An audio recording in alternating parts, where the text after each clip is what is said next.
A paz do Senhor, os irmãos, né, que estão no YouTube, no TikTok. Vamos começar mais uma live, né, de ensino da palavra. Já quero avisar, como de costume, para os irmãos que o comentário do vídeo está ativado, então qualquer um pode comentar, então releve alguns comentários, né, que não são provenientes do estudo, do foco do estudo, né. Vamos começar louvando aqui 2 hinos da harpa cristã. O que importa é a gente adorar a Deus, né.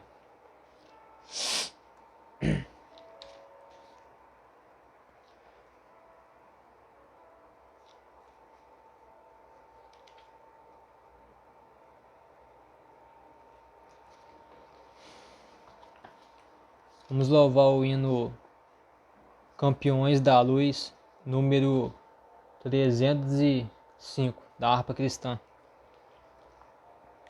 Soldados somos de Jesus e campeões do bem da luz, nos exércitos de Deus.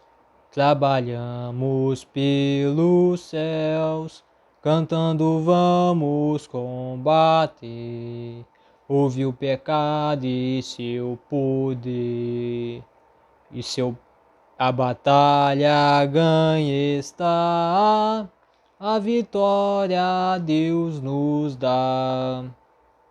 Breve vamos terminar a batalha aqui e para sempre descansar com Jesus ali.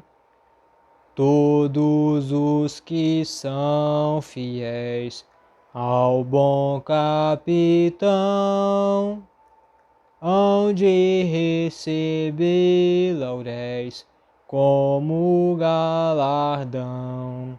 Leva o escudo sim da fé, pois a peleja dura é, mas promessa temos nós de jamais lutarmos sós. As flechas do mal não temer, mas combater até vencer. Olha os campeões para os céus, a vitória vem de Deus. Breve vamos terminar a batalha aqui e para sempre descansar com Jesus ali. Todos os que são fiéis ao bom capitão hão de receber lauréis como galardão. Se alguém cansado se encontrar, sem forças para pelejar, o Senhor quer te ajudar a vitória alcançar. O mal vencendo avançai, hinos a Jesus cantai, e da salvação falai, almas ao Senhor levai. Breve vamos terminar a batalha aqui e para sempre descansar com Jesus ali. Todos os que são fiéis ao bom capitão hão de receber lauréis como galardão. Aleluia, glória a Deus. Então esse hino é muito bonito, né, meus irmãos? Paz do Senhor para os irmãos que estão chegando. Obrigado ao irmão aí que enviou o presente aí. Então, irmãos, esse hino é muito bonito, né? E fala que em breve, né, a nossa batalha aqui vai terminar, né? E nós vamos descansar com Jesus. Mas não é qualquer um aqui que está falando, né? Está falando aqui, todos os que são fiéis ao bom capitão. Só quem é fiel, né? E aqui ele fala que nós vamos receber lauréis como galardão, né? Então esse hino já é uma pregação em si, né? Aqui ele aconselha levar o escudo da fé, porque essa peleja é dura, dura é, mas nós temos uma promessa que jamais a gente luta a sós, né? Ou seja, essa luta não estamos lutando sozinhos, né? O Senhor está conosco. E as flechas do mal nós não devemos temer, mas combater até vencer. Aleluia, glória a Deus. Olha os campeões para os céus, a vitória vem de Deus, né? E aqui olha o que o hino diz. Se tiver alguém cansado, se alguém cansado se encontrar, sem forças para pelejar, o Senhor quer te ajudar a vitória alcançar. Aleluia, glória a Deus. Então o Senhor está com a sua mão estendida sobre nós, né? Muito lindo esse hino. Amém. Ok, vamos ver o outro hino aqui.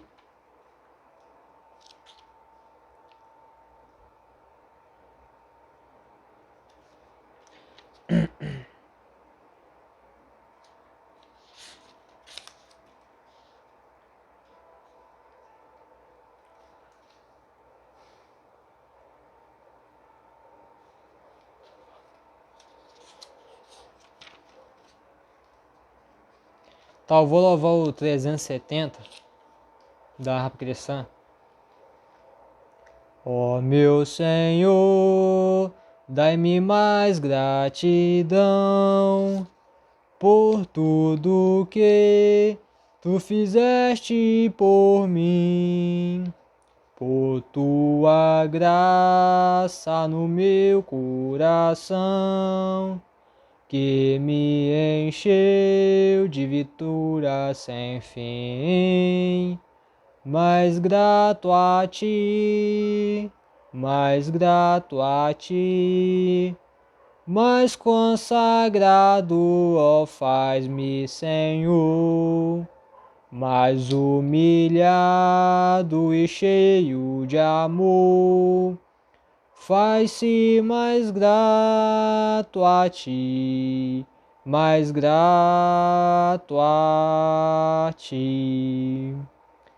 De graça deste ao meu coração a santidade, a paz e a fé, gozo celeste e consolação, e liberdade de estar aos teus pés. Mais grato a ti, mais grato a ti, mais consagrado, ó, faz-me, Senhor, mais humilhado e cheio de amor, faz-se mais grato a ti, mais grato a ti. Ó meu Senhor, tu fizeste por mim o que ninguém poderia fazer. Na cruz pregado verteste assim sangue no qual sempre posso vencer. Mais grato a ti, mais grato a ti, mais consagrado, ó, faz-me, Senhor, mais humilhado e cheio de amor, faz-se mais grato a ti, mais grato a ti. Aleluia, glória a Deus. Então esse louvor nos diz, né, meus irmãos, que a gente precisa ser grato ao Senhor, né, por tudo que o Senhor tem feito na nossa vida, né. E mesmo que as humilhações cheguem, né, até nós, os falsos testemunhos, as calúnias, as difamações, que o Senhor possa nos fazer sempre mais grato a Ele, né. Que aqui fala no hino De graça ele deste ao meu coração santidade, a paz e a fé, gozo celeste, consolação e liberdade de estar aos teus pés. Isso é importante, né, meus irmãos? A liberdade de estar aos teus pés. Hoje nós temos essa liberdade de adorar o Senhor, né? E quantos não aproveitam e agarram ela, né? Existem alguns países que eles são comunistas, né? Eles têm lá a sua política lá que eles proíbem as pessoas adorar Jesus. Aqui no Brasil, a gente, por enquanto, a gente, né, é liberado. Então, tem pessoas que perdem as suas vidas, vão preso em outros países. E a gente aqui, as pessoas aqui no Brasil não tem noção disso, né? Hoje a liberdade tá escancarada para todo mundo. A salvação tá escancarada para todo mundo. Mas poucos são aqueles que querem de verdade pegar, né? Não aproveitam a oportunidade que o Senhor nos dá. Hoje eu estava até vendo uma live de um pastor, né, na internet, estava ao vivo. E ele foi, hoje não sei se foi hoje ou foi ontem, né? Não me recordo. Acho que foi ontem. E ele entrou na casa de uma mulher e essa mulher, né, ela caiu, né, endemoniada. E o pastor perguntou, né, e o pastor tá conversando com ela, né, e ela falou que quando viu a Kombi da igreja passar, ela sentiu de Deus, né, de chamar o pastor para fazer uma oração por ela. E ela caiu ali endemoniada ali, né? O pastor orou por ela. E quando ela levantou, ela estava sofrendo tanta opressão demoníaca que ela se perdeu, assim, ela não sabia onde ela estava. Parecia que ela tinha sofrido uma espécie de uma amnésia, sabe? E mesmo assim, o pastor fez os convites para ela: você aceita Jesus? Ela não quis aceitar Jesus. Então, a gente vê que para a criatura reconhecer o Criador é muito difícil, infelizmente. Mas ela queria o quê? Que o pastor orasse na casa dela. Quer dizer, as bênçãos de Deus todo mundo quer, mas a obediência, aceitar Jesus e a obediência são poucos que querem, né, de verdade. E não é errado a pessoa orar, só que eles querem a oração para receber bênção, para aliviar aquela opressão demoníaca, mas eles não querem fechar as brechas de verdade, né? Aí fica difícil, né? Porque o livro de Mateus fala sobre esse tipo de coisa. Expulsa um demônio, não adianta, porque se a pessoa não fizer por onde, vai voltar mais 7, vai ser muito pior. Então tem que tampar as brechas, não tem outro jeito. Eu vou louvar o último hino aqui, 418. Sou um soldado de Jesus e servo do Senhor. Não temerei levar a cruz, sofrendo grande dor. Depois da batalha me coroará, Deus me coroará, Deus me coroará. Depois da batalha me coroará na celestial mansão. Lá verei o meu rei e terei meu galardão. Depois da batalha me coroará na cidade de Sião. Lutaram outros sem temor, muito forte hei de ser. Pelejarei por meu Senhor, confiando em seu poder. Depois da batalha me coroará, Deus me coroará, Deus me coroará. Depois da batalha me coroará na celestial mansão. Lá verei o meu rei e terei meu galardão. Depois da batalha me coroará na cidade de Sião. Se eu for fiel ao meu Senhor e não voltar para trás, alcançarei no céu de luz.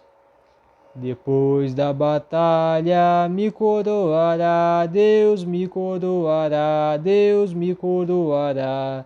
Depois da batalha me coroará na celestial mansão. Lá verei o meu rei e terei meu galardão. Depois da batalha me coroará na cidade de Sião. Amém. Esse refrão é o que nos marca, né, meus irmãos? Depois da batalha, o Senhor vai nos coroar, né? Lá na celestial mansão. E lá a gente vai ver o nosso rei, aonde nós receberemos o nosso galardão. Glória a Deus, aleluia.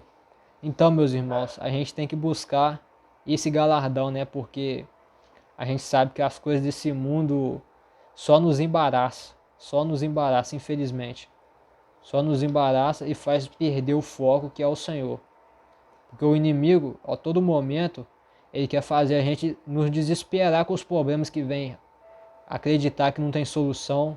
E muitos acham que a morte é a solução, né? Que o inimigo coloca uma depressão profunda, muitos se matam, perdem a vida achando que vai aliviar aquele problema, quando na verdade é só uma ilusão. A gente viu que a atividade demoníaca, né, nesses últimos tempos tem aumentado de uma forma muito grande. E por que está aumentando? Porque o diabo está desesperado. Ele sabe que o nosso Senhor está voltando. Então o que ele puder levar, ele vai levar. Aqueles que não estão debaixo da proteção do Senhor, ele vai levar. E ele tem autoridade para isso, né? Por quê? Por que ele tem autoridade para isso? Porque é o livre-arbítrio. Se a pessoa quer alguma coisa com Deus, amém. Chegue-se até Deus. Que Deus está com as mãos estendidas. Mas, se a pessoa não quiser, Deus respeitará o livre-arbítrio. Então, complicado. É complicada a situação. O inimigo não está brincando, não. O diabo ele não brinca de ser diabo. Tem muito crente brincando de ser crente. Agora, o diabo não brinca de ser diabo. As armas que ele tem, ele está usando para ceifar as vidas. E muitos estão se perdendo. Muitos estão abrindo mão dos seus cargos dentro das igrejas. Muitos estão desviando da casa de Deus.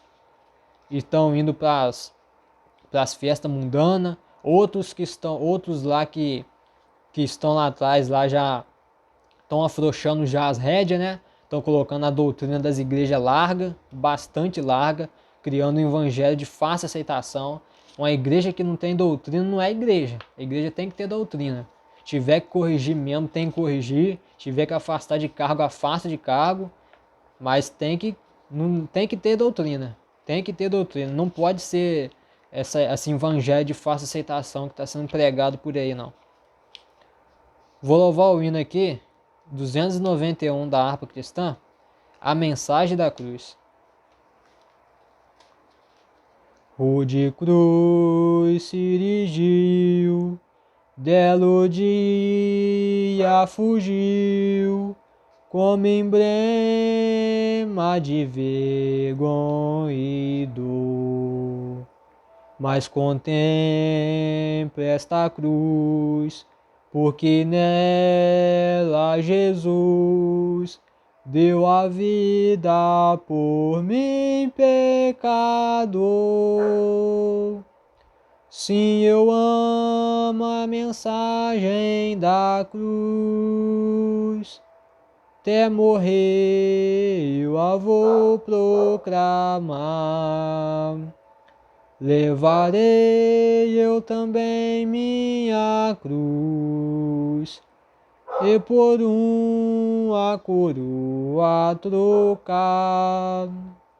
Desde a glória dos céus, o Cordeiro de Deus, ao Calvário humilhante baixou. Essa cruz tem pra mim atrativo sem fim, porque nela Jesus me salvou. Sim, eu amo a mensagem da cruz. Até morrer eu a vou proclamar. Levarei eu também minha cruz, até por uma coroa trocar. Nesta cruz tem pra mim, nesta cruz padeceu, e por mim já morreu, meu Jesus para dar-me o perdão.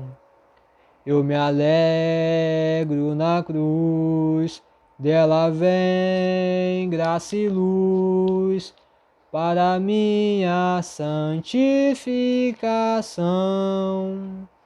Sim, eu amo a mensagem da cruz, até morrer eu a vou proclamar. Levarei eu também minha cruz, até por uma coroa trocar. Eu aqui com Jesus, a vergonha da cruz, quero sempre levar e sofrer. Cristo vem me buscar, e com ele no lar, uma parte da glória de ter. Sim, eu amo a mensagem da cruz, até morrer eu a vou proclamar. Levarei eu também minha cruz, e por uma coroa trocar.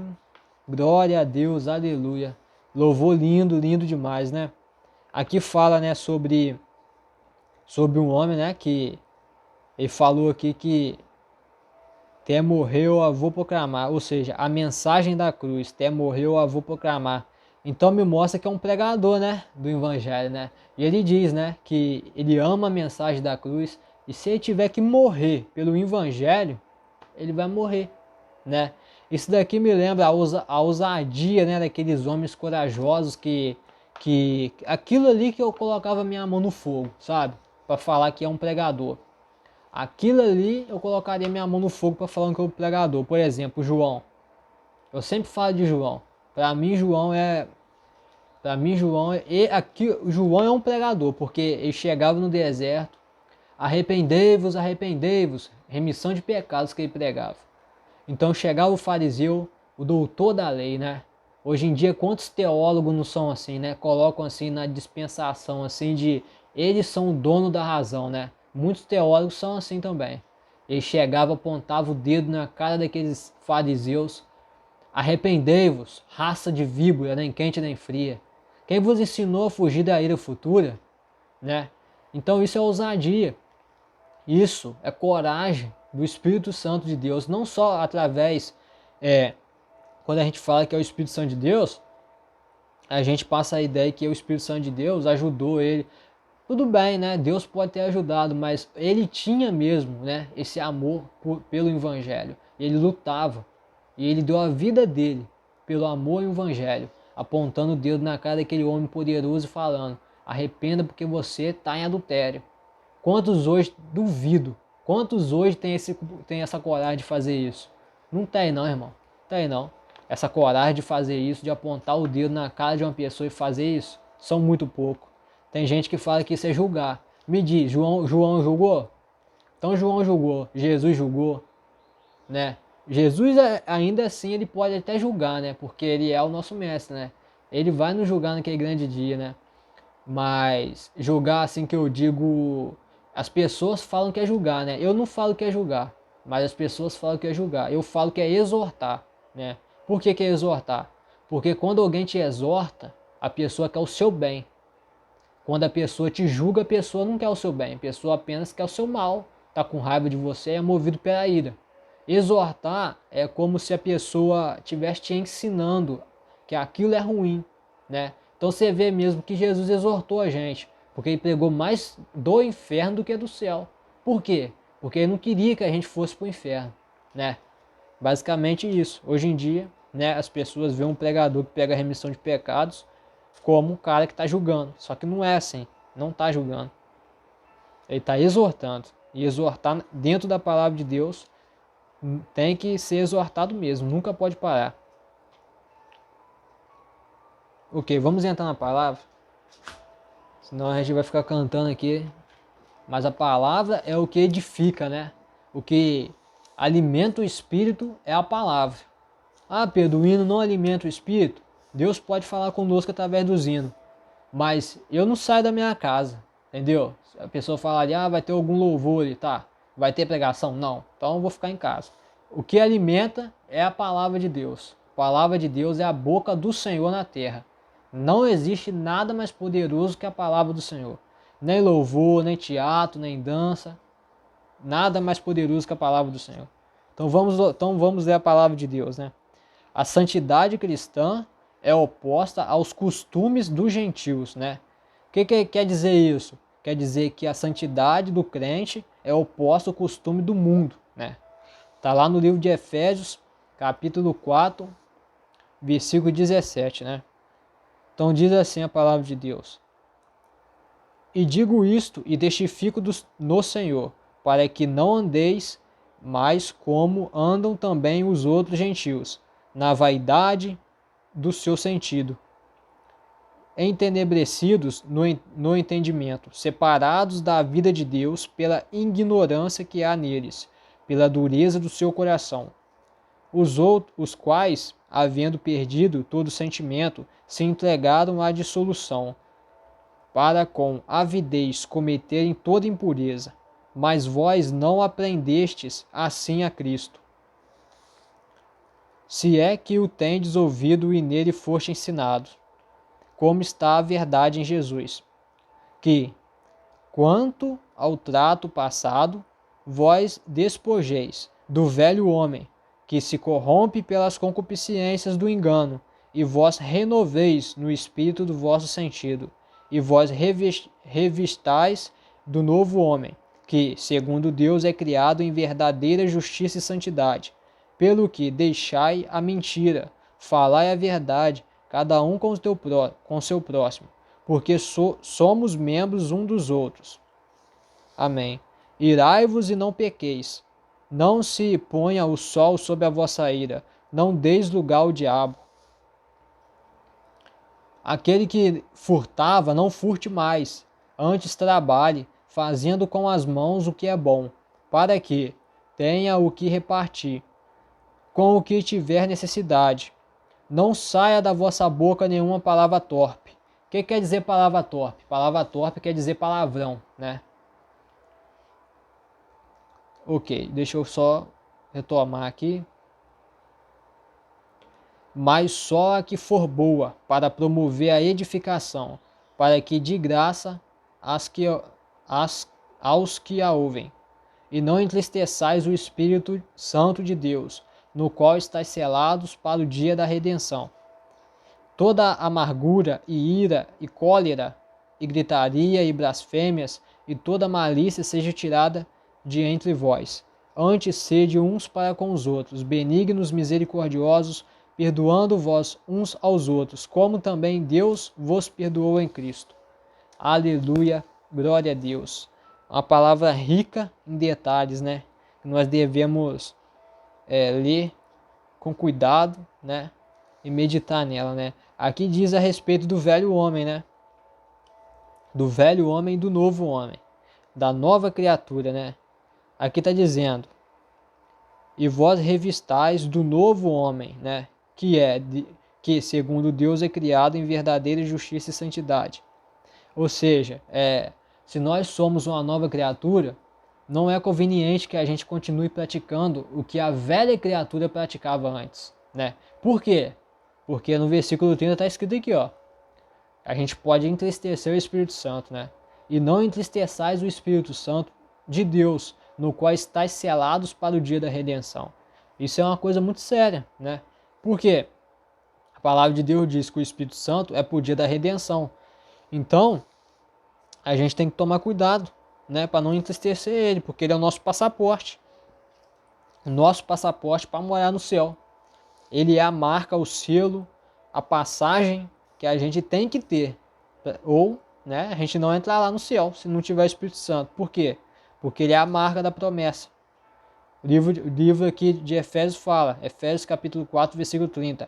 E não entristeçais o Espírito Santo de Deus, no qual estáis selados para o dia da redenção. Que redenção é essa? Quando o Senhor voltar para nos buscar, né? E aqui diz sobre isso, ó. O Espírito Santo que habita no crente é uma pessoa que pode sentir intensa mágoa ou tristeza, assim como o próprio Jesus sentia quando chorou por causa de Jerusalém, em outras ocasiões. O crente causa tristeza ou pesar ao Espírito Santo quando não dá importância à sua presença, voz ou direção. Entristecer o Espírito Santo leva a resisti-lo. Isto, por sua vez, leva a extingui-lo, como diz lá em 1 Tessalonicenses, capítulo 5, versículo 19, né? E finalmente a fazer agravo ao Espírito da graça. Esta última ação pode ser identificada como uma blasfêmia contra o Espírito Santo, para a qual não há perdão, né? Então isso daí é um negócio grave. Isso daí é um negócio grave, por quê? Amém, irmão? Vai com Deus. Então, é grave por quê? Porque agravo contra o Espírito Santo é uma palavra para o mesmo sentido que blasfêmia ao Espírito Santo, né? E tem gente que fala que Deus só é amor por aí, né? Ah, não, Deus só é amor, que independente do nosso pecado, Deus vai perdoar. Deus, ele não vai perdoar blasfêmia contra o Espírito Santo, tá? Esse aqui é um pecado que não tem perdão. Mateus capítulo 12, versículo 31 fala sobre isso. Então, entristecer o Espírito Santo leva a resisti-lo, né? Por sua vez, levará a extingui-lo. Como diz 1 Tessalonicenses capítulo 5, versículo 19, que diz, não extingais o Espírito Santo, né? Então o apóstolo Paulo fala lá, não extingais o Espírito Santo. Até gravei um vídeo lá no meu canal do YouTube falando sobre isso, né? Se tem como a pessoa perder o Espírito Santo. Por quê? O Espírito Santo, o apóstolo Paulo fala extingais. Se a gente pesquisa essa palavra no dicionário, extingais significa morrais, destruais, apagais, extinguir, apagar. Então eu acredito mais nessa palavra usada como morrer, né? Por quê? Porque quando a gente imagina, né, comparando lá no livro de Mateus, né, falando sobre os espíritos malignos, né, que ele fala que basicamente assim, quando o espírito maligno sai de uma pessoa, se a pessoa não tampar as brechas, esse espírito maligno sempre tenta voltar à pessoa que ele saiu, né?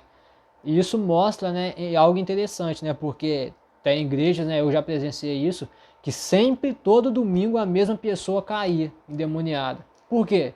Porque não fechou a brecha, né? Não fechou a brecha, a pessoa sempre cai. Então, a Bíblia diz que quando é expulsado um espírito maligno, se a pessoa não se consertar com Deus e fechar as brechas, meditar na palavra, enfim, fechar as brechas, todas as brechas, esse espírito, ele foi foi um expulso, né? Foi um espírito expulso. Ele voltará com 7 espíritos. Então o resultado vai ser muito pior do que o anterior. 7 espíritos. Agora, imaginar que uma pessoa possua um espírito maligno, o Espírito Santo também habite nessa pessoa, é algo um tanto quanto indiferente, né? Porque a palavra de Deus sempre diz que é onde há luz não há trevas. Então o Espírito Santo de Deus, no caso, seria um cooperador do espírito maligno, os dois iam ficar ali conversando de boa, tranquilo? Não, jamais. Se tem um espírito maligno, não tem o Espírito Santo. Se tem o Espírito Santo, não tem espírito maligno, porque o espírito maligno não encontrará lugar, né? Porque o nosso corpo é uma casa. Se o nosso corpo está vazio, alguém vai entrar.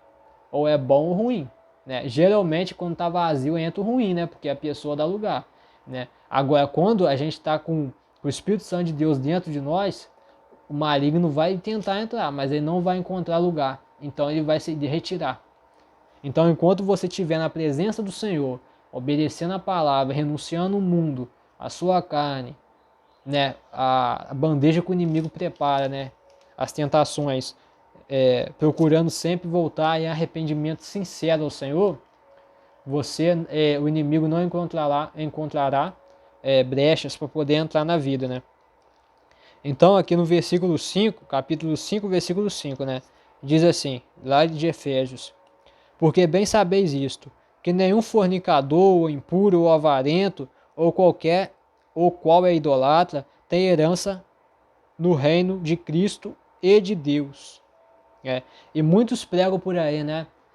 Todo caminho leva ao céu, né? Se todo caminho levasse ao céu, a gente não tinha guerra no mundo, a gente não tinha assassinatos, né? Tava tudo certo. Não. Só um caminho que leva ao céu, e esse caminho é Jesus Cristo, porque ele disse: eu sou o caminho, a verdade e a vida. Ninguém chegará ao Pai sem passar antes por ele, né? Então a gente tem que aceitar Cristo e ser uma nova criatura. Nascer de novo, né? Como diz a palavra. Então aqui o estudo diz assim, sobre o versículo 5 que a gente leu. O apóstolo Paulo sabia bem, como os efésios, com certeza absoluta, que todos os indivíduos, quer dentro da igreja, quer fora dela, sendo imorais, impuros ou avarentos, amando as coisas do mundo mais do que a Deus, estavam fora do reino de Deus. Os profetas do Antigo Testamento assim ensinaram, com forte convicção, né? Bem como os apóstolos e a igreja do Novo Testamento, como diz lá em 1 Coríntios capítulo 6, versículo 9. Quem cometesse tais pecados evidenciava claramente que não era salvo, que não tinha vida com Deus, né? Como de João, capítulo 8, versículo 42, e 1 João, capítulo 3, versículo 15, né? E por que isso? Por que eles não tinham, se eles cometessem tais pecados, eles não evidenciava claramente que não era salvo e que não tinha vida com Deus. Por quê? Por que isso? Porque, meus irmãos, o Espírito Santo de Deus, ele não dá poder para nos rejeitar, né, o pecado. O Espírito Santo de Deus, ele convence o homem do pecado. Ele coloca consciência pesada quando a pessoa peca, e a pessoa sente aquela consciência pesada, ajoelha, pede perdão para Deus, para aliviar aquela consciência. Aí chega um momento que o indivíduo peca, né, mata, rouba, faz tudo quanto é atrocidade, e a consciência não pesa. Então essa pessoa não possui o Espírito Santo de Deus, a pessoa está morto espiritualmente, né? Aqueles que estão mortos espiritualmente não têm o Espírito Santo de Deus, então eles seguem a perversidade do seu coração, né? E no mundo a gente ouve muito isso, né? Quando a pessoa está com uma dúvida em relacionamento, alguma coisa, a pessoa vai falar assim: não se preocupe, siga o seu coração. Se você seguir o seu coração, você vai quebrar a cara. Porque a palavra de Deus diz que o nosso coração é mais enganoso do que todas as coisas. O nosso coração é mais enganoso do que todas as coisas. Então, meus irmãos, a gente não pode seguir o nosso coração de jeito nenhum. Então aqui está falando algo interessante, né? Que dentro da igreja, né? O apóstolo Paulo já sabia, né? Que os efésios, dentro da igreja ou fora dela, eles estavam praticando atos imorais, impuros, avarentos, estavam amando as coisas do mundo mais do que a Deus, né? Amar as coisas do mundo mais do que a Deus já configura uma idolatria, né? No caso. E aqui no versículo 6 diz assim: ninguém vos engane com palavras vãs, porque essas coisas vem a ira de Deus sobre os filhos da desobediência. E olha o que diz aqui o estudo. Paulo sabia que alguns falsos mestres diriam aos efésios que não precisavam temer a ira de Deus contra eles, por causa da sua imoralidade. Por isso ele os admoesta: ninguém vos engane.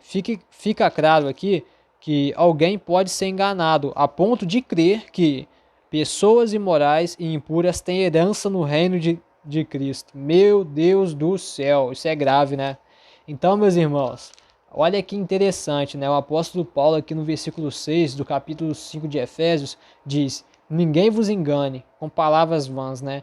O que ele quis dizer a respeito disso? Ele quis dizer que teriam pessoas, quando eu digo pessoas, eu quero dizer pastor, eu quero dizer líderes espirituais, que iriam passar a mão no pecado, passar a mão na cabeça deles, aceitar o pecado deles. Ele diz: não vos engane, não vos engane. Olha o que ele disse: ninguém vos engane com palavras vãs, porque essas coisas vêm a ira de Deus sobre os filhos da desobediência.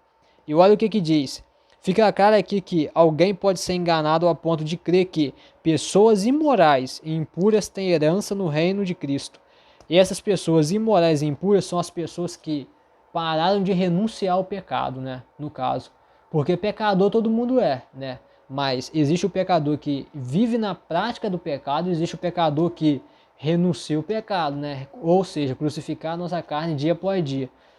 Pecou? Amém. Ajoelha, dobra o joelho e ora para Deus. Mas existem muitos pecados que a gente tem poder para renunciar através do Espírito Santo de Deus. Então o Senhor é justo. O Senhor é justo. O Senhor sabe quando a gente está fazendo força para evitar um pecado e quando a gente tem prazer em fazer o pecado, né? Se a gente tem prazer em fazer o pecado, nós somos o quê? Crente carnal, né? O crente carnal possui o Espírito Santo de Deus? Depende.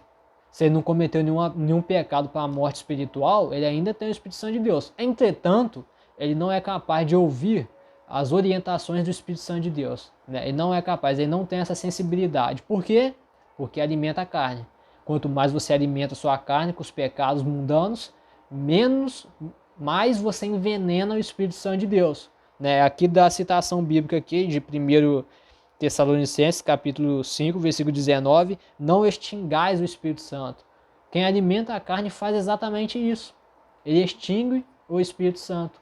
Ele apaga o fogo do Espírito Santo, né? Então, alimente a carne e envenene o Espírito. Crucifique a sua carne e receba vida nova através do Espírito. Então aqui o apóstolo fala sobre esses enganos, né? Paulo sabia que alguns falsos mestres diriam aos efésios que não precisavam temer a ira de Deus contra eles, por causa da sua imoralidade. Por isso, ele os admoesta, ninguém vos engane. Fica claro que aqui que alguém pode ser enganado a ponto de crer que pessoas imorais e impuras têm herança no reino de Deus, né?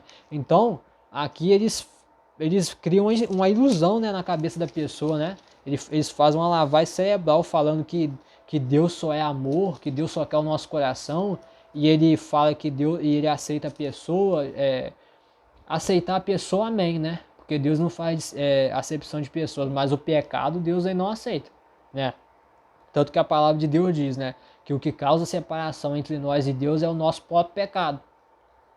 Então é um evangelho que os falsos mestres que o apóstolo Paulo prega, né, sobre os efésios, basicamente hoje em dia é a mesma coisa, não tem diferença, né? Então é um evangelho de fácil aceitação, é um evangelho que eu não preciso pedir perdão, não é que eu não preciso pedir perdão, eles criam a ilusão que eles não pregam as consequências do pecado. Por exemplo, muitas pessoas não sabem que dependendo do pecado, o Espírito Santo de Deus afasta dele, né? Como diz aqui 1 Tessalonicenses capítulo 5, versículo 19, não extingais o Espírito Santo.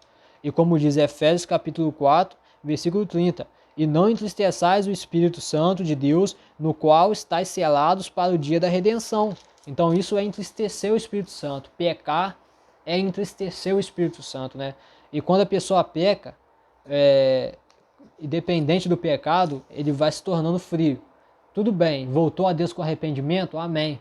Mas tem gente que peca, alimenta a carne, vai alimentando, ele vai se esfriando, vai se esfriando, vai se esfriando. Chega no momento que ele está tão frio que ele já é conduzido automaticamente pela sua carne. Ele vive a sua vida só para satisfazer a sua carne, alimentar a sua carne. Quanto mais alimenta a carne, mais mata o espírito, né? E isso gera a morte espiritual, né? Que a gente já falou. Eu tenho um vídeo lá no meu canal no YouTube, né, que eu falo mais sobre isso, né? O título dele é Tem como o Espírito Santo afastados, acho que é alguma coisa assim. É só clicar na bio aí do TikTok que vai lá pro meu canal. Aí é só entrar na playlist Ensino da Palavra que tá tudo lá. Ok, vamos continuar aqui. Efésios capítulo 5, versículo 11, né? Vamos ler o versículo. E não comuniqueis com as obras infrutuosas das trevas, mas antes condenai-as, né? O que quer dizer isso? Aquele que é em tudo leal a Cristo não pode ser neutro, nem manter silêncio quanto às obras infrutuosas das trevas. E é a imoralidade. e a imoralidade.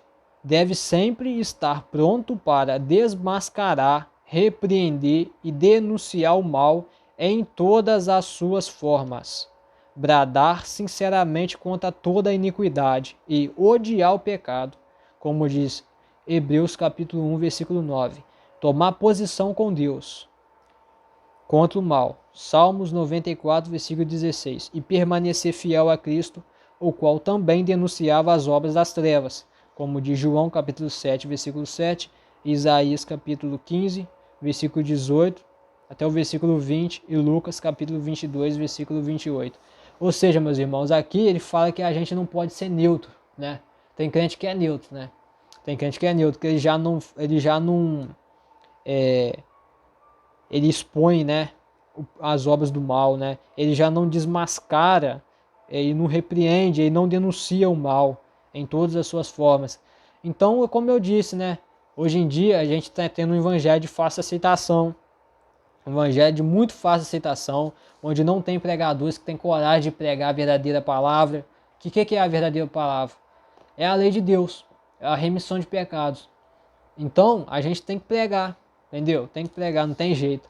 É lógico que a remissão de pecados, eu já falei antes em alguns vídeos, né? Ela gera frutos de arrependimento no indivíduo, né? Mas em outros indivíduos, né, que tem o semblante duro e obstinado de coração, gera ira. Então, seja preparado se você for um pregador para ser odiado. Se você for um pregador, eu considero o pregador é aquele que prega a remissão de pecado, né? Que esses gospelzinhos aí de famoso aí que fica só massageando o ego das pessoas, aí eu vejo mais como um coach motivacional, né? Para mim eles não são pregador, né? Para mim eles estão muito longe de ser pregador. Pregador foi João Batista, como eu disse, né? Isso foi pregador. Pregador foi João Batista. Esses daí não são mais motivacionais do que pregador, né? Aí a pessoa aceita Jesus, né? Em vez da pessoa dar um discipulado forte para a pessoa, né? Chegar e falar isso pode, isso não pode, isso aqui é contra a lei de Deus, isso aqui é contra o mandamento, contra o estatuto. Não. Batiza de qualquer jeito. Batiza de qualquer jeito. Aí a pessoa batiza uma nova criatura vivendo o conceito da velha criatura. Ué, isso daí é evangelho? Isso daí não é o verdadeiro evangelho que eu aprendi a vida inteira, não. Mas infelizmente, né? Infelizmente tá assim, essa bagunça aí. Infelizmente. Versículo 18 fala sobre o vinho, né? O versículo 18, ele fala sobre o Espírito Santo e sobre o vinho. Vamos ver. E não vos embriagueis com vinho, em que há contenda, mas enchei-vos do Espírito, falando entre vós com salmos, hinos e cânticos espirituais, cantando e salmodiando ao Senhor no vosso coração, dando sempre graças por tudo a nosso Deus e Pai, em nome de nosso Senhor Jesus, sujeitando-vos uns aos outros no temor a Deus. Glória a Deus, aleluia.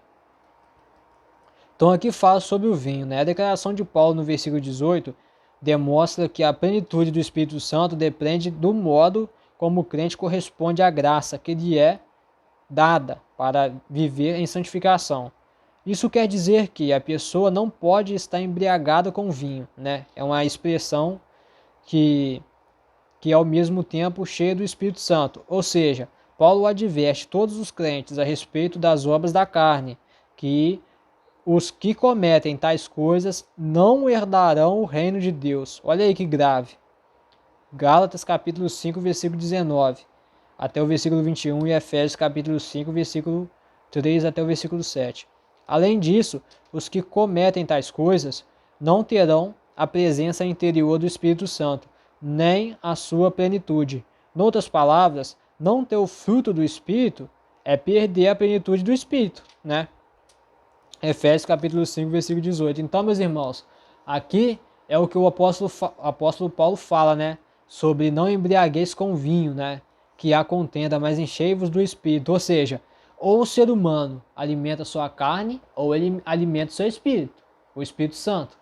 Os dois não dá para ser cooperador, não dá para poder ficar em cima do muro, até porque, né, nós já não temos tempo mais para poder ficar em cima do muro, né? Não temos mais tempo para poder ficar em cima do muro. A gente tem que tomar uma posição e parar de brincar de ser crente, Parar de brincar de ser crente. Porque o Senhor já está voltando, e as pessoas estão por aí perdidos. Outros desviados dentro da casa de Deus com ensinamentos tortos, doutrinas largas, né, que os seus líderes espirituais já não expõem mais o pecado. Tudo é aceito, tudo é permitido, né, que pode pecar tranquilo, que Deus vai perdoar. Tá, mas e a consequência do pecado? Ninguém fala. Então é só pecar que está tranquilo que Deus resolve. É só pedir perdão. Mas e a consequência? A consequência tem a consequência, né? Meu professor de física do ensino médio sempre falava isso. Para toda uma ação sempre terá uma reação de volta. Então, né, não vamos nos isentar das consequências do pecado, porque ela existe e ela é real, apesar de muitos ignorar esse fato. Enchei-vos do Espírito, né? Enchei-vos, imperativo passivo presente, tem um significado em grego de ser enchido repetidas vezes, né? A vida espiritual do Filho de Deus deve experimentar renovação constante, né? Como diz Romanos capítulo 12, versículo 2, mediante enchimentos repetidos do Espírito Santo. O cristão deve ser batizado no Espírito Santo após a conversão, né? Como diz lá em Atos capítulo 1, versículo 5 e capítulo 2, versículo 4. Mas também deve renovar-se no Espírito repetidas vezes, ou seja, irmãos, aqui ele diz a respeito disso, né? Que ele é batizado com o Espírito Santo após a sua conversão, mas ele pode ser renovado durante a sua vida pelo Espírito Santo mais vezes, entendeu? O batismo é um só, o Espírito Santo, mas o renovo pode acontecer várias vezes, né? Durante a vida do indivíduo, do cristão. Mas também deve renovar-se no Espírito repetidas vezes, para adoração a Deus, serviço e testemunho. Atos capítulo 4, versículo 31. Experimentamos enchimentos repetidos do Espírito Santo, quando mantemos uma fé viva em Jesus Cristo. Gálatas capítulo 3, versículo 5. Estamos repletos da palavra de Deus. Repletos da palavra de Deus. Oramos, damos graças e cantamos ao Senhor. Servimos ao próximo e fazemos aquilo que o Espírito Santo quer. Alguns resultados de ser cheio do Espírito Santo são falar com alegria a Deus em salmos, hinos e cânticos espirituais, dar graças, sujeitar-nos uns aos outros, né? Sujeitar uns aos outros no sentido de tolerar mesmo, né? Tolerar a pessoa, né? Tolerar a pessoa. Então, essa mansidão, né? Toda essa mansidão, ela não provém de fato do ser humano. Ela provém do Espírito Santo de Deus, né? Ela é uma mansidão sobrenatural, né? O Espírito Santo de Deus manifestando ali, né? Essa mansidão, essa temperança, né? Às vezes até tem gente que fala, né? Que o crente ele tem uma paciência muito grande, né?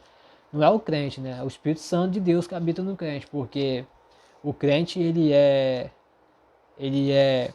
tem essa mansidão, essa temperança, né? Mas é o Espírito Santo de Deus que dá essa característica. Então aqui ele fala que nós experimentaremos enchimentos repetidos do Espírito Santo, né? Mas para isso a gente tem que ter uma fé viva em Cristo. A gente tem que estar orando, tem que estar dando graça, tem que estar cantando ao Senhor louvores, servindo ao próximo, né? E fazendo aquilo que o Espírito Santo quer. E a característica daquele que recebe, né, essa unção é lógico, que quando a pessoa se enchido pelo Espírito Santo de Deus, a pessoa vai sentir na hora e vai saber.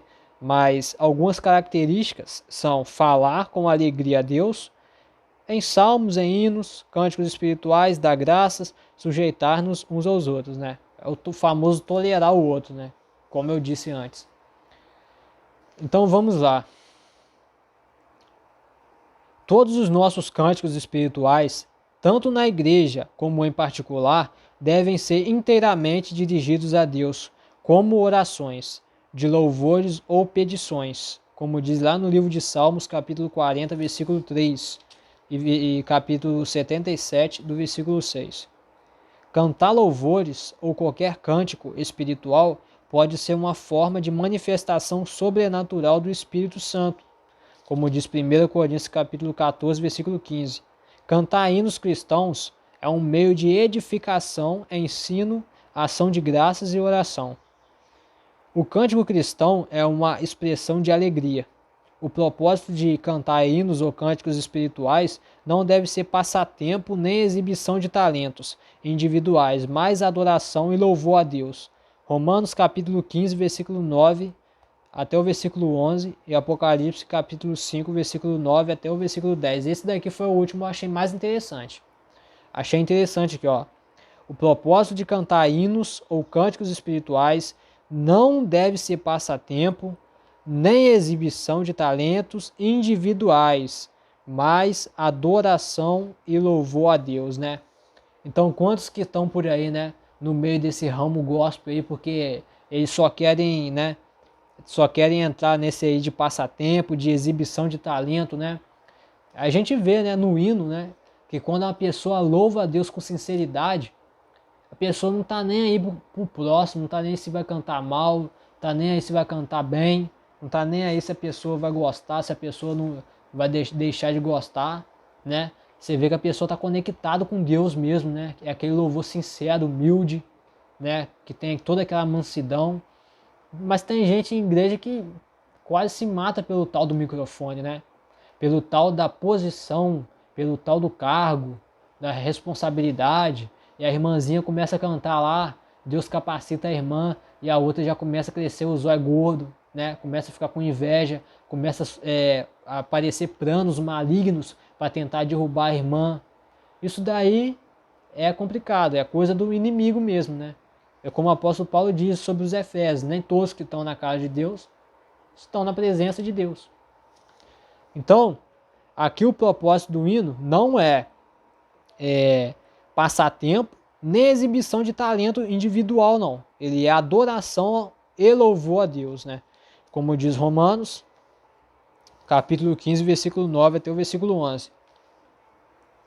Aqui está falando sobre o versículo 21, né? Eu vou ler aqui o versículo 21. Sujeitando vós uns aos outros no temor de Deus, né? A submissão de uns aos outros em Cristo é um princípio espiritual geral. Esse princípio deve ser aplicado principalmente à família cristã. A submissão, a humildade, a mansidão, a paciência e a tolerância devem ser características de cada membro da família. A esposa deve submeter-se, ceder por amor, ante a responsabilidade do marido, no exercício da liderança da família, né? Como diz Efésios capítulo 5, versículo 22. O marido deve submeter-se às necessidades da mulher, em atitude de amor e abnegação. Efésios capítulo 5, versículo 23. Os filhos devem submeter-se em obediência à autoridade dos pais. Efésios capítulo 6, versículo 1. E os pais devem ser flexíveis às necessidades dos filhos e criá-los na santa doutrina do Senhor. Efésios capítulo 6, versículo 4. Aleluia, glória a Deus, né? Então aqui a gente vê, né, como que essa sujeição deve ser feita, né? A submissão do marido, a submissão da esposa e a submissão dos filhos, né? Como as três áreas, né? Os três membros da família, eles devem submeter, né?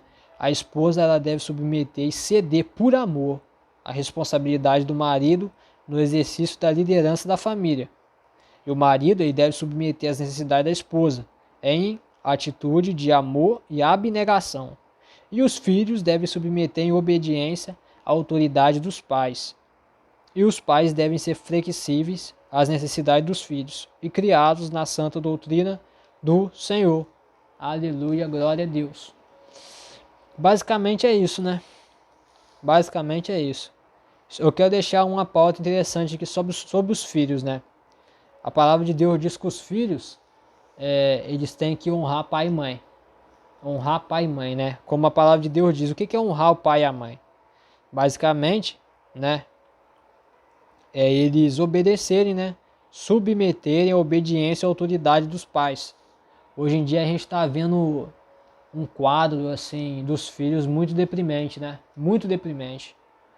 Eu até vi uma frase uma vez falando assim que se uma mãe tem 10 filhos, e ela fica doente, aqueles 10 filhos não é capaz de cuidar. Nenhum dos 10 filhos é capaz de cuidar dela. Hoje em dia, muitas pessoas estão assim agora, né?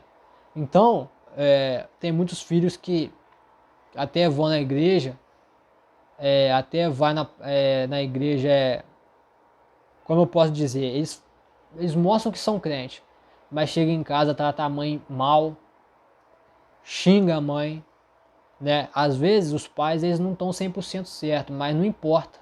A palavra de Deus aqui não diz que quando eles estão errados ou quando eles estão certos, o filho tem que responder com alguma palavra torpe, ou palavrão, né? Ou desobediência. O que a palavra de Deus diz? Olha aqui, ó. Os filhos devem submeter-se em obediência à autoridade dos pais. Submeter-se, né, à autoridade dos pais. Efésios capítulo 6, versículo 1. Então, independente se o pai está certo ou não, ele continua sendo pai, né? E tem autoridade. E o filho que diz que é filho, mas na igreja está adorando a Deus, mas chega em casa, está tratando mal sua mãe. A palavra de Deus é muito clara quanto a isso, né? Obedecer é melhor que sacrificar. Ah, mas o meu filho faz isso, faz aquilo, faz a obra de Deus, não está obedecendo. O básico, que é o arroz com feijão da palavra de Deus, ele não está obedecendo, que é honrar pai e mãe. Então é sacrifício de tolo. É sacrifício de tolo, né? Primeiro obedecer. Obedecer é melhor que sacrificar. Primeiro obedecer, depois sacrificar. Depois que estiver obedecendo, aí pense em sacrificar, né? Porque senão será um sacrifício de tolo, né?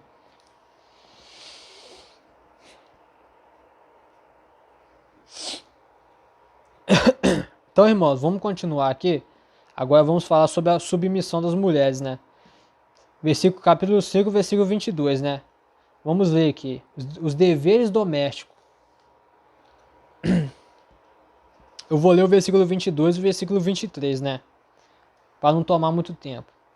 Vós, mulheres, sujeitai-vos a vosso marido como ao Senhor, né? Versículo 23. Porque o marido é a cabeça da mulher, como também Cristo é a cabeça da igreja, sendo ele próprio o salvador do corpo, né? Então, o que diz a respeito disso? Primeira análise do versículo 22. Mulheres, sujeitai-vos, né? A esposa tem a tarefa dada por Deus de ajudar o marido e de submeter-se a ele. Seu dever para com o marido inclui o amor, o respeito, a ajuda, a pureza, a submissão, né? A submissão, um espírito manso e quieto e o ser uma boa mãe.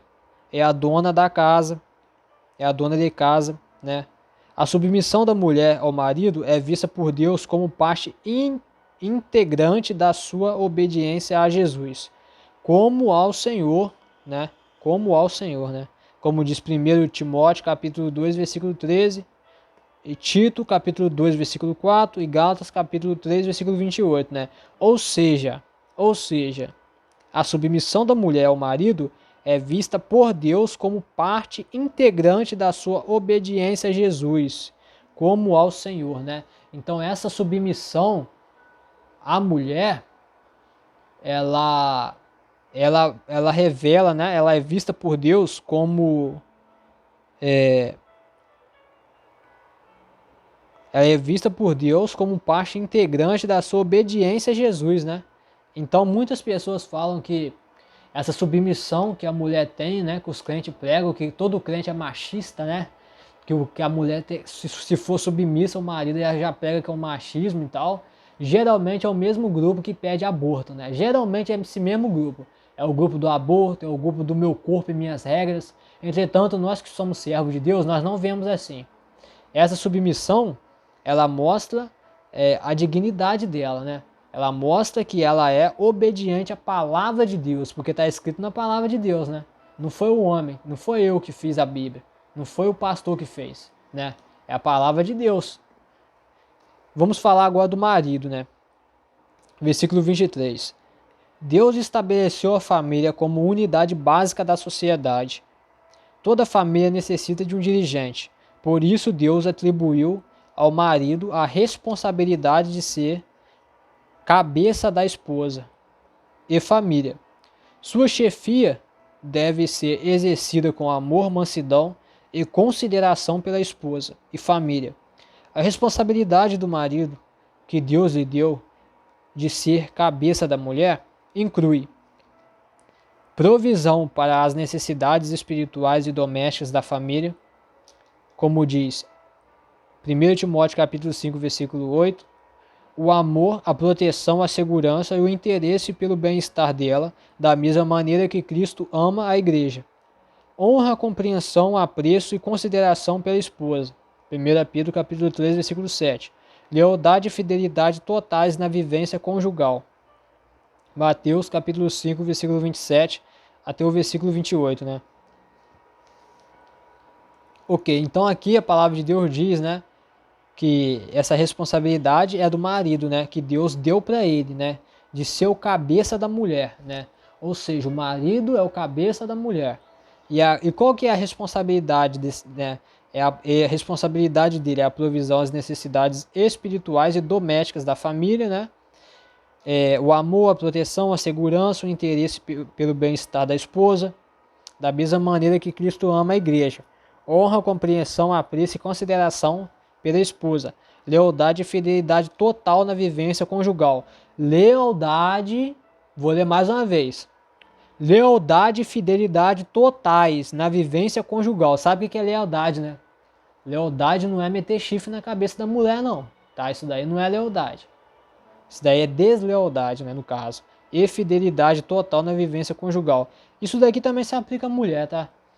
Lealdade, fidelidade total na vivência conjugal. Ok. Amém, irmãos?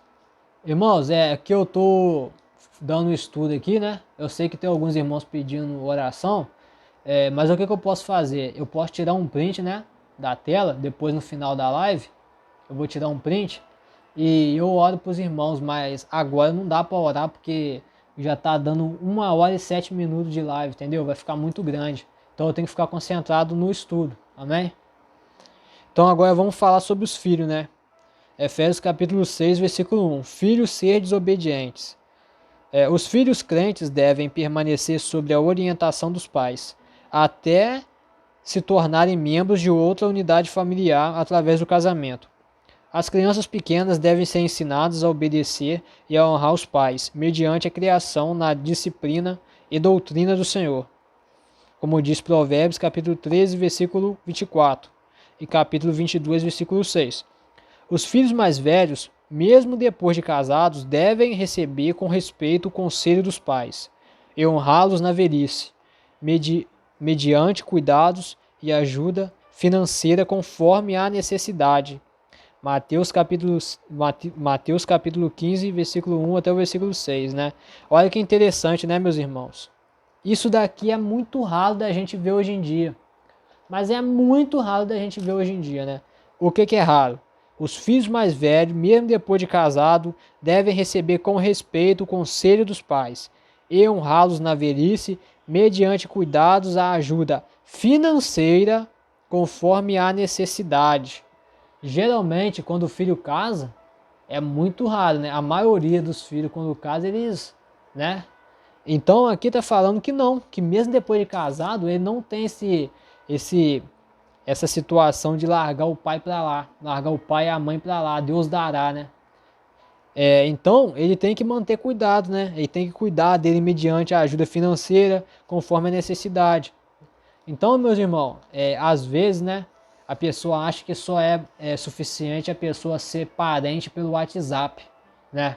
Isso não é o suficiente, não, né? Isso daí não é nem suficiente para aquele que diz que é pastor, pastorear as ovelhinhas pelo WhatsApp. Não. Não é o suficiente. Principalmente para pastor, tá? Tem que ir na casa, tem que visitar sim, tem que apacentar sim. Pastor que não apacenta ovelha, para mim não é pastor. É qualquer outra coisa. Não tem chamado, não. Então, meus irmãos, aqui tá falando que os filhos não tem que ficar só aí, né? No celular aí, né? No WhatsApp, não. Ele tem que visitar os pais, né? Se os pais estiverem precisando de uma ajuda financeira, eles têm que tirar do bolso deles para poder ajudar os pais, né? Muitos filhos ainda emprestam dinheiro para os pais, ainda colocam juros ainda. Cobra juros ainda do próprio pai, que criou, né, e limpou ele ali a vida inteira. Gastou remédio, né, trocou tanta fralda do menino para poder chegar na velhice e passar por isso, né. Lamentável uma situação dessa, viu? Lamentável. Mas enfim, vamos continuar. Os filhos que honram seus pais serão abençoados por Deus aqui na terra e na eternidade, né? Ok, agora nós vamos falar, agora que a gente já falou sobre a mulher, sobre o marido, sobre os filhos, nós vamos falar algo mais importante, né? Que não é que é mais importante, né? Todas essas ordenanças são importantes, né? No caso, mas a armadura de Deus, né? Vamos falar sobre a armadura de Deus lá no livro de Efésios, capítulo 10. A armadura de Deus.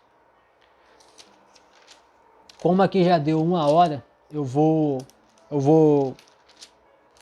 também é o último livro de Efésios. Então eu vou acabar dando esse estudo aqui e depois eu vou fechar a live. A armadura de Deus. Primeiro vamos ler a palavra. No demais, irmãos meus, fortalecei-vos no Senhor e na força do seu poder. Revesti-vos de toda a armadura de Deus, para que possais estar firmes contra as astutas ciladas do diabo. Porque não temos que lutar contra a carne e sangue, mas sim contra os principados, contra as potestades, contra os príncipes das trevas deste século, contra as hostes espirituais da maldade nos lugares celestiais. Portanto, tomai toda a armadura de Deus, para que possais resistir no dia mau, e havendo feito tudo, ficar firmes.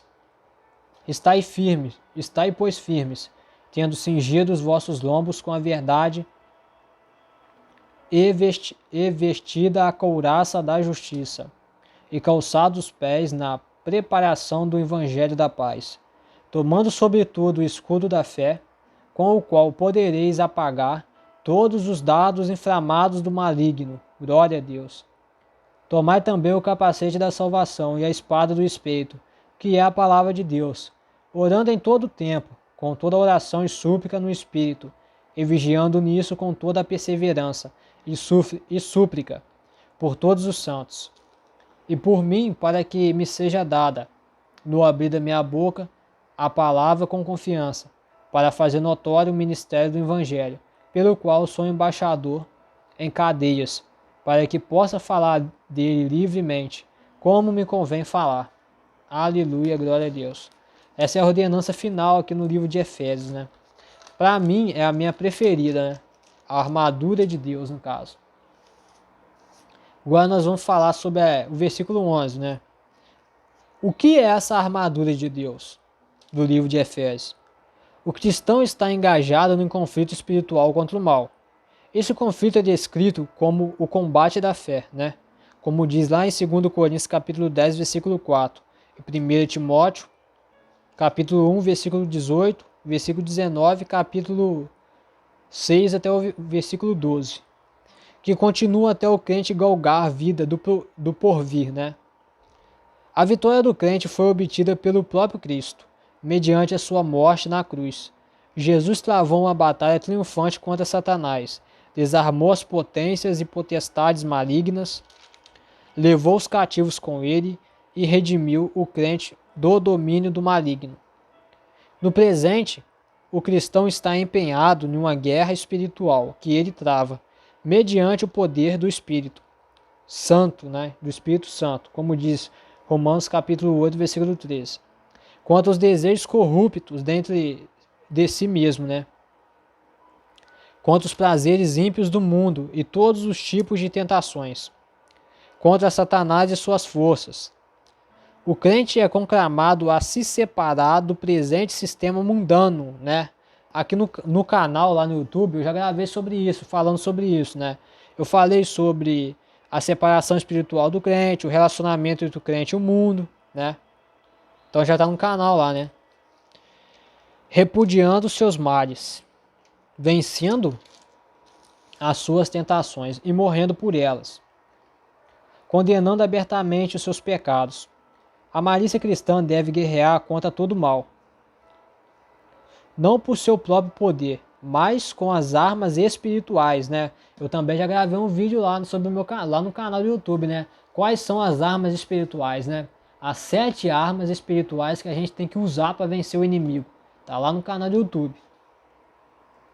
Na guerra espiritual, o cristão é conclamado a suportar as aflições, como bom soldado de Cristo, sofrer em prol do Evangelho, combater o bom combate da fé, guerrear espiritualmente, perseverar, vencer, ser vitorioso, triunfar, defender o Evangelho, combater pela fé, não se alarmar antes os que resistem, vestir toda a armadura de Deus, ficar firme, destruir as fortalezas de Satanás, levar cativo todo pensamento e fortalecer-se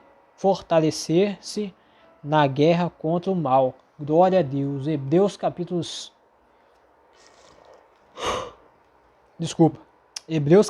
11, versículo 34 fala sobre isso. Ok. Agora vamos falar lá no versículo 12, né, de Efésios capítulo 6. Hostes espirituais da maldade. O cristão trava um conflito espiritual contra Satanás e uma multidão de espíritos malignos.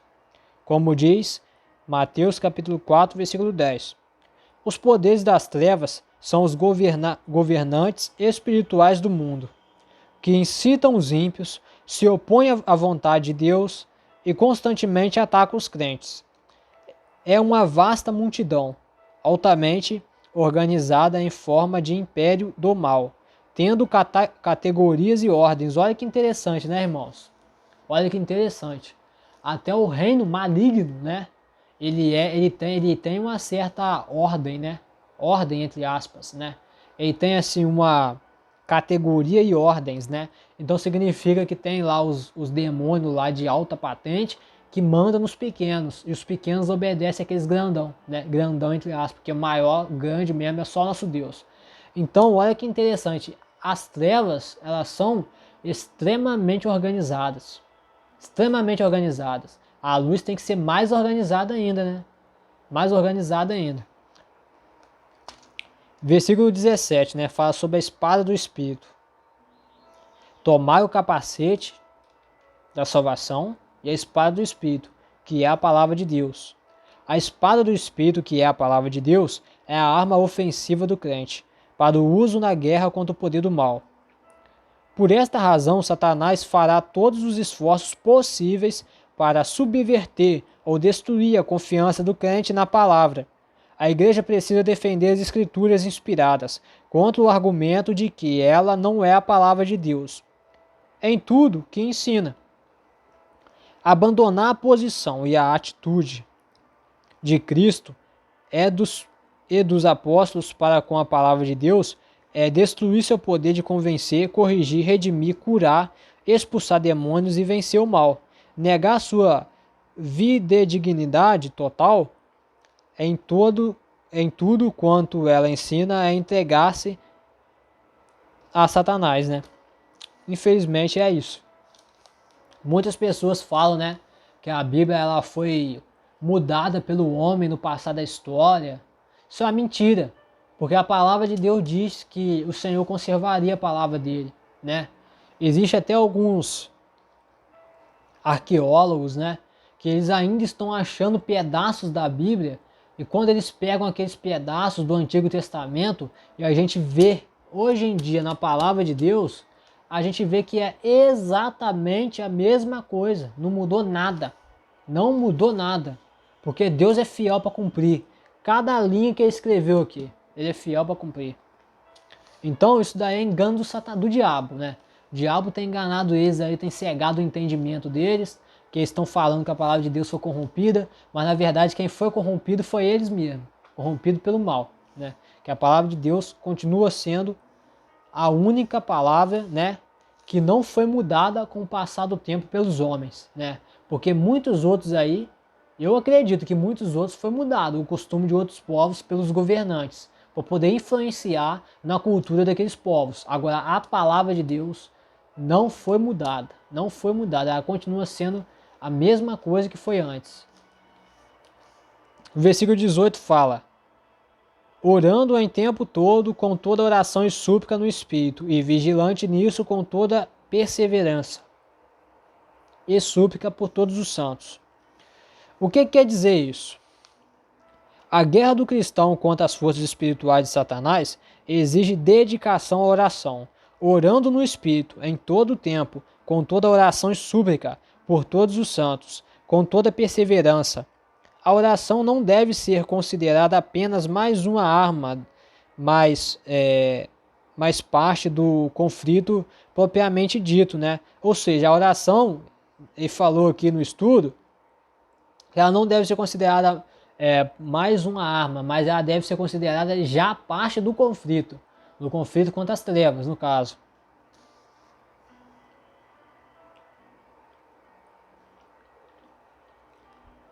Onde a vitória é alcançada mediante a cooperação com o próprio Deus. Deixar de orar diligentemente sob todas as formas de oração, em todas as situações, é render-se ao inimigo e deixar de lutar. Como diz Lucas capítulo 18, versículo 1, Romanos capítulo 2, versículo 12, 1 Tessalonicenses capítulo 5, versículo 17. Ou seja, meus irmãos, aqui a oração já está falando com a palavra, né?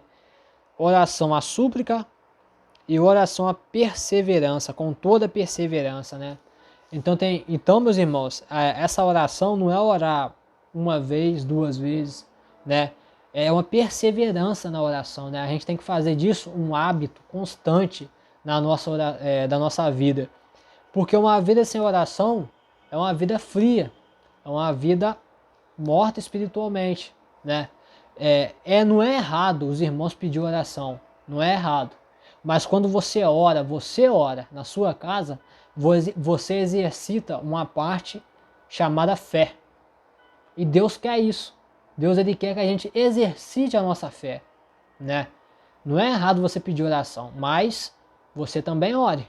Você ore, você persevere para você praticar a sua fé, para você colocar a sua fé em prova. Porque a porta que Deus quer aberto na sua vida para ele entrar é a sua fé. Se você tem fé, você abre a porta para ele entrar.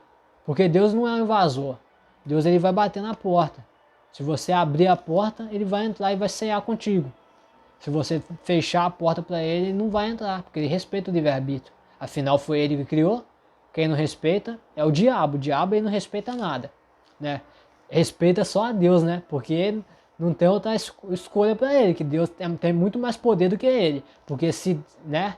Deus que me perdoe, não quero nem pensar na hipótese, mas ele respeita a Deus porque não tem outra escolha. Porque se não fosse assim, né? Por exemplo, a gente, que é ser humano, você acha que o diabo respeita a gente? Se a gente não estiver na presença de Deus, amigão, se a gente não estiver obedecendo a palavra, você acha que o diabo respeita a gente? Ele respeita a Deus, ele não respeita o homem carnal, não. E o homem carnal não tem nem poder contra ele. O homem carnal que não possui o Espírito Santo de Deus não tem nenhum poder contra o diabo. Não tem poder nenhum. Ele usa ele do jeito que ele quiser. É o cavalinho dele. Ele usa, se ele quiser entrar nele para poder matar o outro, lá ele mata, ele faz aquela contenda, ele coloca adultério, ele coloca intriga, divisão na família, divisão na igreja. Ele quer ver o circo pegando fogo, é isso que ele quer. Ele se diverte com isso, né? Então, meus irmãos, vamos nos revestir dessa armadura, né? Que diz aqui no livro de Efésios capítulo 6, versículo 10. A armadura de Deus, né? Que a gente está engajado nesse conflito contra o mal, né? Desculpa. E a vitória do crente foi obtida pelo próprio Cristo mediante a cruz. Ou seja, a nossa própria vitória, a nossa vitória já foi obtida, né? Cristo fez o mais difícil, que foi morrer pelos nossos pecados, né? Ele fez o mais difícil, que foi morrer pelos nossos pecados.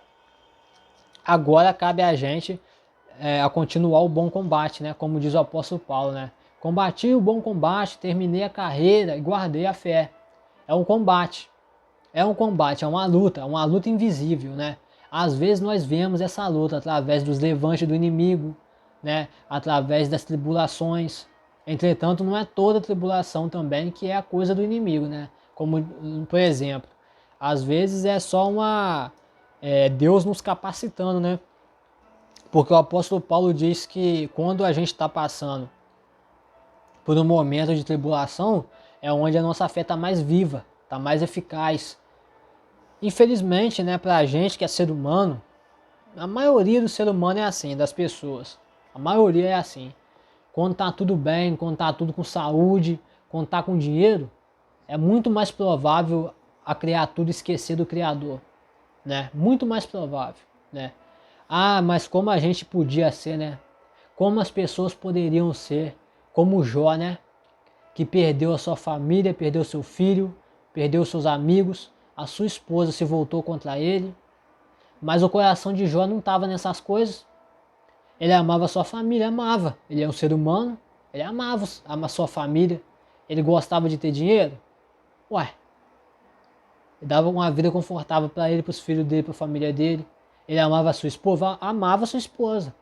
Mas o coração dele não estava nessas coisas. O coração de Jó estava em Deus.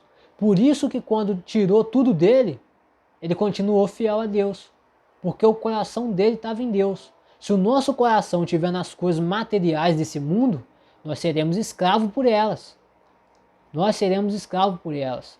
Então vamos ver, meus irmãos, aonde está o nosso coração.